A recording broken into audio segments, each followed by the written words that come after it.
How's it going, guys? Welcome back to Fibs Reacts, and in today's video, it's Batman versus Spider-Man villains. Let's go.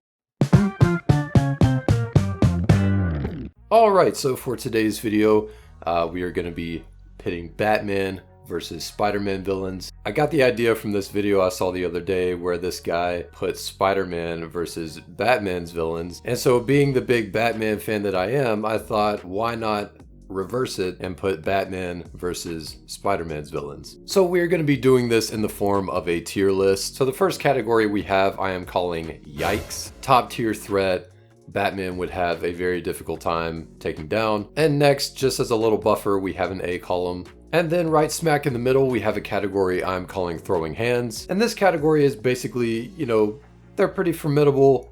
Batman would scrap with him for a while, but in the end, he could take him down fairly easily. And then next we have a C column, and then at the very bottom we have what I'm calling Belt to Ass, which is basically Batman would have no issue and he would absolutely destroy them. So the first villain on the list we have is Sandman. Now Sandman is basically Spider-Man's equivalent to Batman fighting Clayface. Both possess similar powers, mainly in their ability to morph and transform. The only difference being Clayface has the ability to emulate things like color, which is something that Sandman can't do. Whatever Sandman transforms into, it's still gonna look like sand. Now Flint Marko, he already has a pretty decent build. He's already a pretty big guy. I mean, even without the powers, it's, probably not a guy you would want to piss off. So then when you add the sand powers on top of that, I think, he would be a pretty big threat, even for someone like Batman. I think it would take Batman a minute to kind of,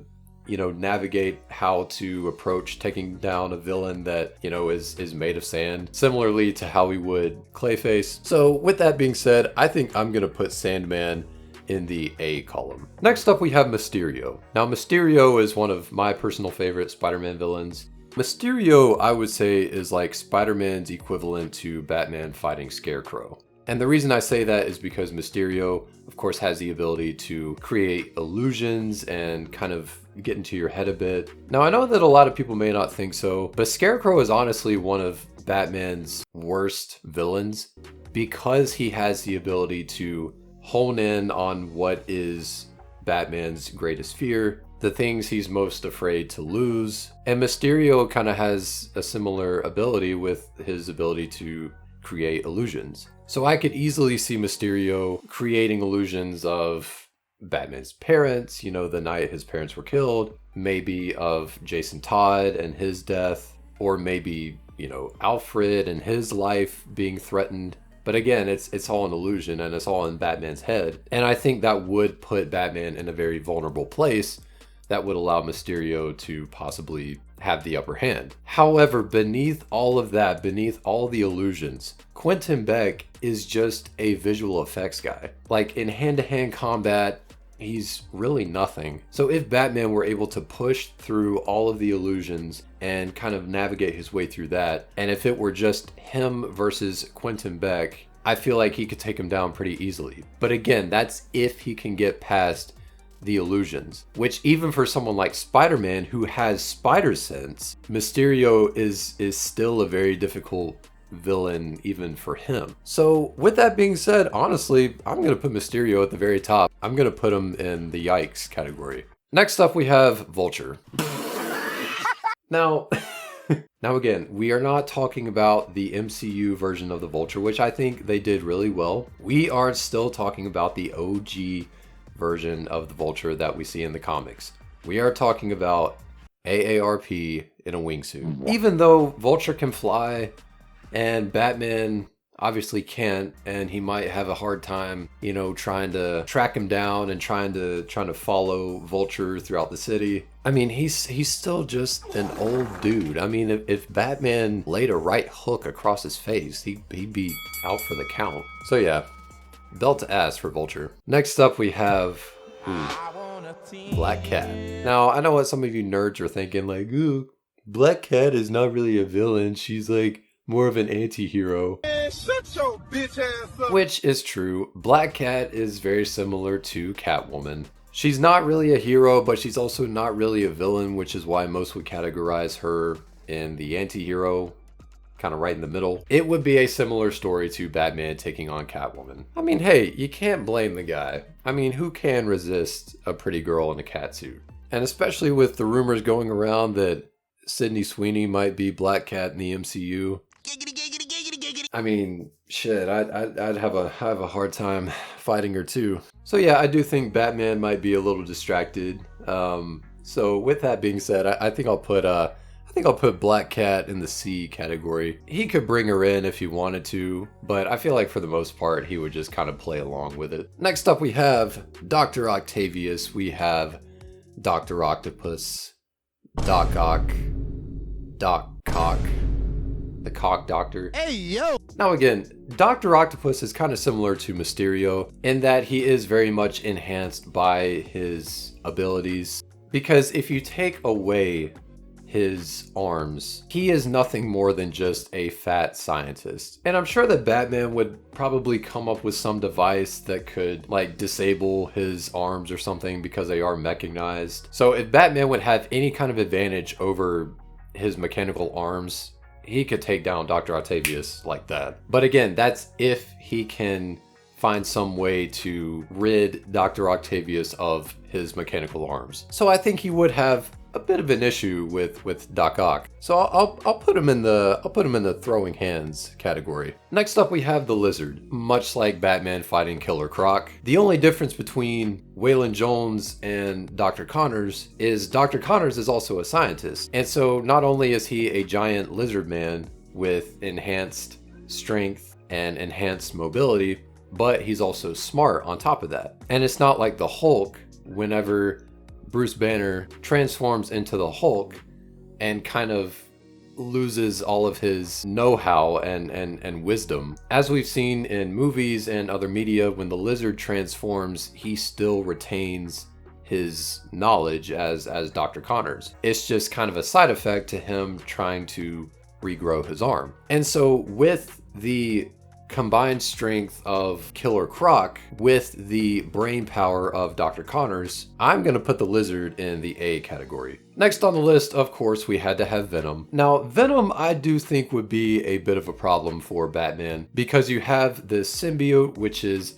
obviously not of this world, which Batman would probably have to spend a good amount of time, trying to take samples of and try to figure out like what it is and where it comes from and how he can destroy it. And also, could you imagine if the symbiote got to Batman? If you had a venomized Batman? Have they done that yet in the comics? I'm sure they have. Some sort of Marvel DC crossover. I'm sure it's happened at some point. But that would be really cool. But yeah, I mean, Venom is Spider-Man usually has a pretty tough time taking down Venom, and I don't see it being any different for someone like Batman. So I'm gonna put Venom in the yikes category. Next up on the list, we have Kraven. I am Kraven the Hunter. So Kraven, I know, is probably a bit of an odd choice for this list, but he has developed quite a reputation over the years as a Spider-Man villain. So Kraven, of course, is, great at hand-to-hand combat. He's basically a trained assassin, a trained marksman. He's great at setting traps. He's good at tracking. He can also, in some iterations, shoot lasers out of his lion vest. He's got laser nipples. So Kraven does possess a lot of abilities that could prove pretty formidable for someone like Batman. But I don't think he's necessarily, a top level threat. So I could see this as, somebody Batman throwing hands with. So that's exactly the category I'm going to place Kraven in. And getting down to our last two here, we have the Rhino. Rhino was one of my favorite Spider-Man villains growing up. I particularly liked his portrayal in The Spectacular Spider-Man. Now the Rhino does, of course, have enhanced abilities, making him stronger and definitely taller and larger. He's just a force to be reckoned with. All that being said, that is him with the Rhino suit enhancement. But you take all of that away, he's just a dumb criminal. And that's how he was mainly portrayed in The Spectacular Spider-Man, which he was just kind of a doofus. So I know it might sound crazy, but again, if we are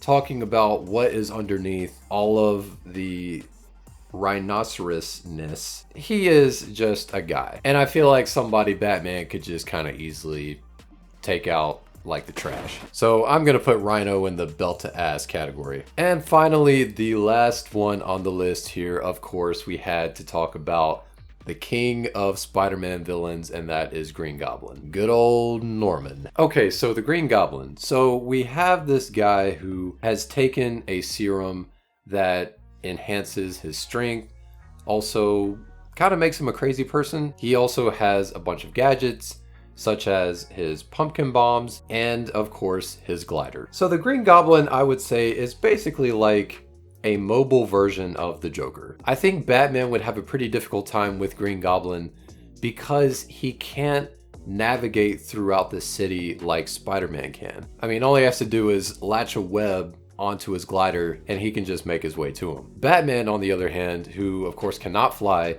he can glide, but you're not gonna catch Green Goblin just kind of gliding around. And we are talking about Batman if he did not have his vehicles. And yes, he does have his grapple gun, but even still, like that's not Spider-Man's webs. Like he still can't move fast enough with his grapple gun to catch up to a villain like Green Goblin. It's not to say that he wouldn't eventually figure out a way to track him down or make it a bit more easy for himself, but Green Goblin would just be a pretty slippery fish to catch. And again, he's also a psychopath. I mean, he killed Peter Parker's girlfriend, Gwen Stacy. So with him having the glider, making him more agile and making him more mobile throughout the city, having pumpkin bombs, I mean having explosives, and also just being cuckoo bananas, I'm gonna put Green Goblin in the yikes category. And there you have it, guys. That is our tier list for today of Batman versus Spider-Man villains. Let me know what you guys think of this tier list in the comments below. Thank you guys for watching. Thank you for the continued support of the channel. Please be sure to give the video a like and subscribe. And as always,